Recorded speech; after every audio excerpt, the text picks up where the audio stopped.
And good evening and welcome to a special edition of Hannity's America, Obama and Friends, the history of radicalism. Now tonight, we are bringing you an entire hour of Barack Obama's questionable relationships. Now we'll have exclusive information never revealed before about his ties to controversial people and radical groups. Now first on the rundown, Barack Obama and his mysterious college years. Barack Obama is said to be a great speaker. Tonight I speak to you not as a candidate for president, a politician with impressive oratory skills. And that's what I intend to do. But there's one thing the articulate and well-spoken presidential candidate is mum about, and that's his college years. Now we know he spent 2 years studying in California at Occidental College, about which he told Newsweek magazine, quote, "The 2 years I spent there were a dead end." Then he moved on to New York and Columbia University, and that's where the roadblock begins. It seems he's gone to great lengths to keep his college years a secret. One of the few details that Obama mentions about his time in New York is his roommate, a Pakistani he calls Sadiq in his book. He was dabbling in cocaine at the time he was living with Obama. Siddiqui maintains that they did not do drugs together. Obama has admitted that he, too, dabbled in drugs. I spent the last 2 years of high school in a daze, drank beer heavily, and tried drugs enthusiastically. But he says he stopped shortly after his father's death. Now, Fox News tracked down Sadiq, whose real name turned out to be Sehol Siddiqui, but he refused to talk to us. David Bossie of Citizens United believes that when it comes to answering questions involving his controversial past, for Obama, it's business as usual. Barack Obama definitely has something to hide. Many believe it was during these formative college years that his radical beliefs and relationships began. Barack Obama and Barack Obama's campaign will not release any information on his time at Columbia or Harvard, and will not allow Columbia or Harvard to release any information. So we're really dealing with, with very limited information. Even the Obama-friendly New York Times has reported that, quote, Obama declined repeated requests to talk about his New York years, release his Columbia transcript, or identify even a single fellow student, co-worker, roommate, or friend from those years. One of the most sought-after pieces from Obama's college past is his senior thesis. Try and find that, and you'll come up with the same thing. Nothing. No one has found a copy of. We have not been able to uncover it, and we've actually put ads in newspapers trying to find it. So why wouldn't Obama want us to see his thesis? The title of his senior thesis was Soviet Nuclear Disarmament in 1983, at the height of the Cold War. At the very time President Reagan was putting forth policies of peace through strength. What did Barack Obama believe? And this comes at the same time where he says he would sit down unconditionally with North Korea, with Iran. The notion that somehow not talking to countries is punishment to them, which has been the guiding diplomatic principle of this administration, is ridiculous. So what is Obama trying to hide?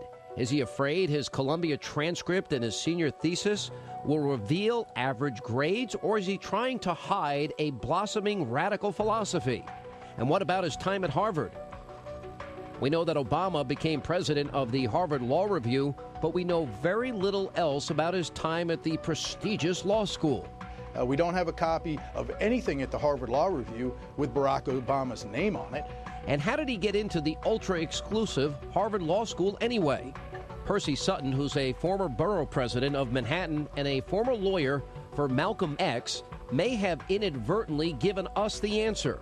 In an interview with a local New York City news station, Sutton said that a known radical extremist with ties to the Saudi government personally asked him to help Obama get into Harvard. I was introduced to him by a friend who's raising money for him. The friend's name is Dr. Khalid Al-Mansour. This explosive interview and piece of evidence appears to connect Barack Obama to Dr. Khalid Al-Mansour, a top advisor to a key Saudi Arabian official and a former mentor to the Black Panther Party. Al-Mansour is a name that most Americans are not familiar with, but he is a familiar figure in African-American communities here in the United States and Muslim communities around the world. Al-Mansour is an author, a lawyer, a Saudi advisor, an Orthodox Muslim, a black nationalist, and an outspoken enemy of the State of Israel. Take a listen to his views on Jewish people. But the white Jews took over Judaism, and they are the ones who are saying, we want Jerusalem. We want Samaria. We want the Arab land. And they say, when you ask them, why do you want them? They say, God gave it to us. That's a lie. And listen to what he says about white America. So white people don't feel bad. Whatever you do to them, they deserve it. God wants you to do it. And that's whether you cut off the nose, cut off the ears, take flesh out of their body. Don't worry. God wants you to do that. That sounds like some of Obama's other friends. Oh, I am so glad that I got a God who knows what it is to be a poor black man in a country and a culture that is controlled by and run by rich white people. Before entering Harvard, Obama worked briefly as a community organizer for the Chicago-based Gamaliel Foundation, which is founded on the principles of the radical socialist Saul Alinsky, considered by many to be the godfather of community organizing. Tell us about, for example, the relationship as it relates to the belief system of Saul Alinsky. Saul Alinsky is a very central figure in Barack Obama's life precisely because of his time as a community organizer in Chicago. The community organizing he's involved in, a lot of people hear that community organizer. They get a very different picture from what this is. If you read Alinsky's Rules for Radicals and Reveille for Radicals, what you find is a philosophy that's very calculating. How can I manipulate people into following a certain course of action that I want them to take? That is his, that's the underlying philosophy here. This is a formative time in his life. He refuses to answer any questions. His campaign refuses to answer any questions. And the American people have the right, and we must demand to know why he did that. What influences? Was it Saul Alinsky? Was it any other socialist? We know he went to socialist speeches and activities. What were his activities? Who was he associating himself with, and what was he listening to? What were his influences? So those are the questions we need to know before we make an educated decision in November. Obama's reluctance to talk about, quote, the college years adds to the growing suspicions of many that the Illinois senator has a background in radicalism that he'd rather not talk about. Keep moving. And coming up next, Barack Obama, the community organizer. Now, was this the beginning of a grand scheme perpetuated by radicals? You'll be hearing from a man who says it is. And then the senator is trying to hide his ties to Weather Underground leader William Ayers, but we'll expose the truth behind his relationship with the admitted unrepentant terrorist. Now, much has been made of Senator Obama's community organizing days. Now, he says it was a life-altering experience that prepared him to lead America. But our next guest reveals the background story of how community organizing is part of a grand scheme perpetuated by none other than William Ayers. A lot of people don't know what a community organizer is, and in fact, I didn't know what a community organizer was entirely when I became one. I had been inspired by the civil rights movement and the idea of people working at a grassroots level to bring about change, to get people involved in shaping their own destiny.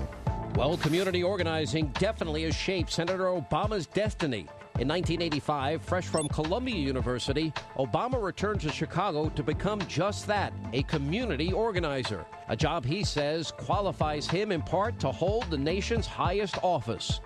But what exactly is a community organizer? After all, he didn't even know what it was when he started as one. I think a community organizer in Barack Obama's case was somebody that was in training for radical overthrow of the government.